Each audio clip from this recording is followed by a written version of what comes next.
My name is Riley Coyote, and I have a lot of amazing friends that I'm so grateful for many different reasons. But this is a story about one specifically, Anita.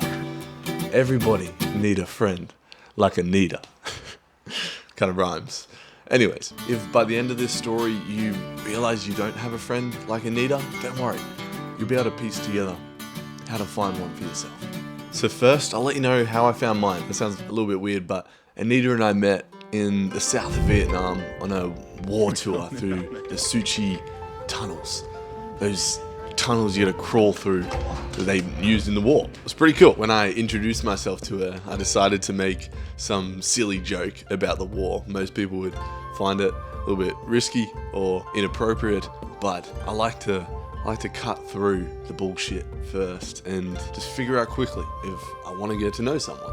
And she found it hilarious. So immediately I knew this is someone I want to hang out with, talk to, get to know. But the tour actually takes place in this area right next to a gun range with weapons from the war in the 1970s. So they're loud as shit. So every time I was trying to ask her a question, trying to get to know her, she was trying to ask me questions, just normal human stuff. We couldn't hear each other. It sucked until finally we got back onto the bus for a 4-hour trip back. And I was right. We talked the entire 4 hours about life and heartbreak and art and everything, and there's just this instant bond between us, kind of like this sibling vibe. There's a little bit of an age gap between us, so she reminded me of my sister quite a bit, my sister's quite a bit older than me, and it was so nice to just feel like I was at home again after being overseas for a few months at that point. As the night went on, we must have been talking for 10 hours straight, walking through the city of Ho Chi Minh, seeing people eating fire and riding 5-seater bicycles, but like none of the craziness in this wild city distracted us from this pure, beautiful conversation, just getting deeper into what we love about the world. And I got to discover how intelligent of a human she is and everything she understands about psychology, and she got to learn about my love and passion for filmmaking.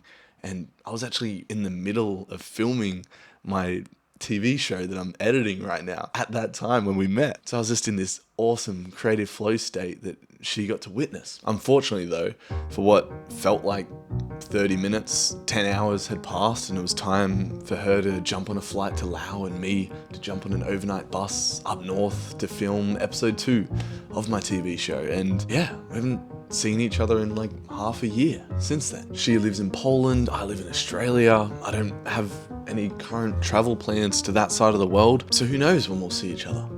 However, one of my best friends, or two of my best friends, Semi and Rue, happen to be in that side of the world right now. So I sent her a voice message asking if she'd want to hang out with them because they're cool like me, and she liked hanging out with me. At first, she was stoked to hear from me, and we were catching up over a few voice messages about what's been happening in life and all that sort of stuff. But then suddenly her tone shifted, and this is what she said.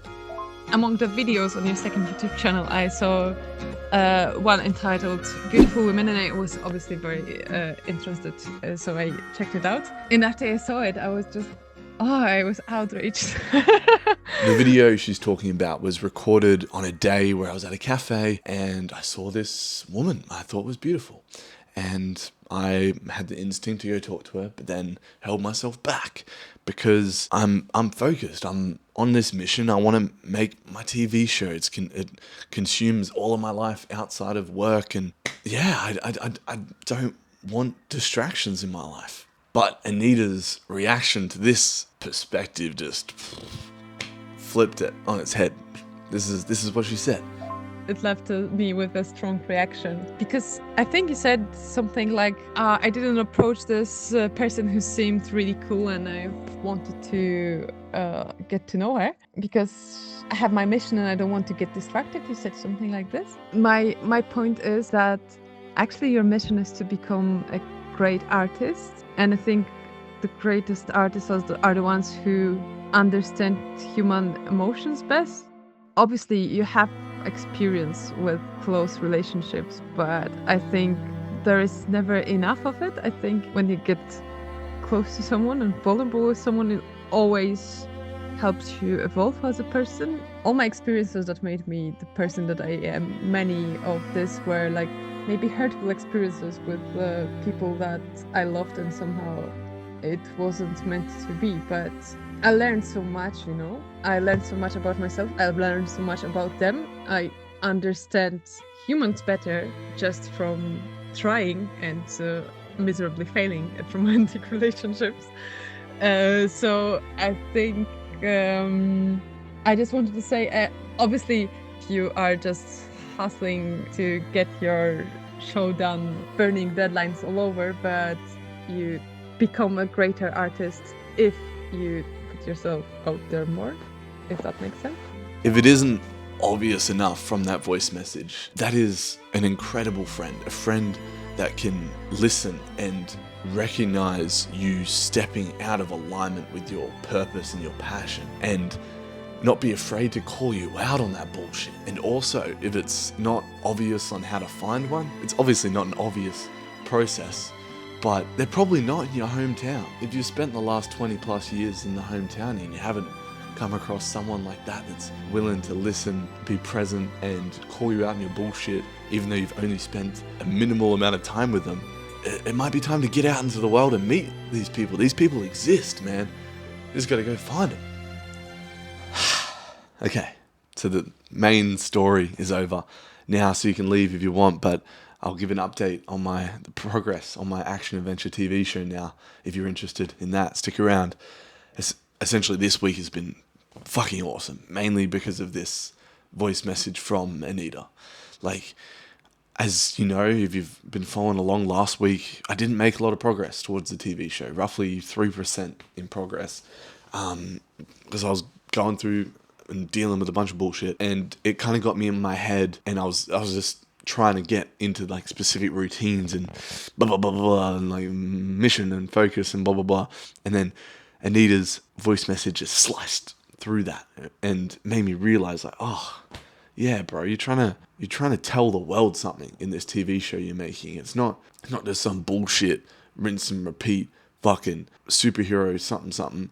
It's made from in here, and there's real raw lessons within it that you need to be present as fuck in life and experience and feeling, and not just disassociating with the world in order to be more efficient and more productive. Because then the art product will just be bullshit and some washed out thing that anyone could have made.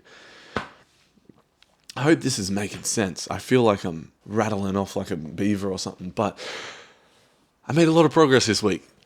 Just accepting that and falling into a process of expressing from a place of love and not fear, and feeling what I need to do in every moment. And that may not always be forcing myself to edit, but instead picking up the guitar and trying to learn a new chord, or fucking doing a couple paintbrush strokes of something or other, that whatever my brain wants to create in that moment, and then coming back to the edit when it's pulling me in and going ham.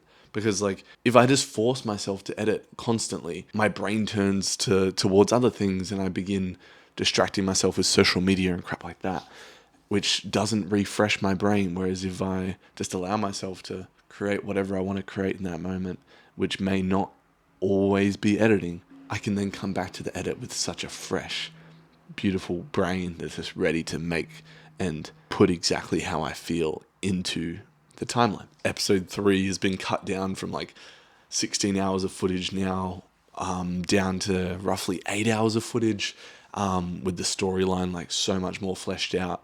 Episode 2 has basically all the selects done, like the bulk of the footage, like it was filmed over a week, so that's been cut down a lot to probably around 9 to 8 hours of footage. But I've also done a lot of the scripting for the at-home scenes that I need to film. And just I'd say roughly 8% progress this week. So whatever we were at last week, I think maybe 36%.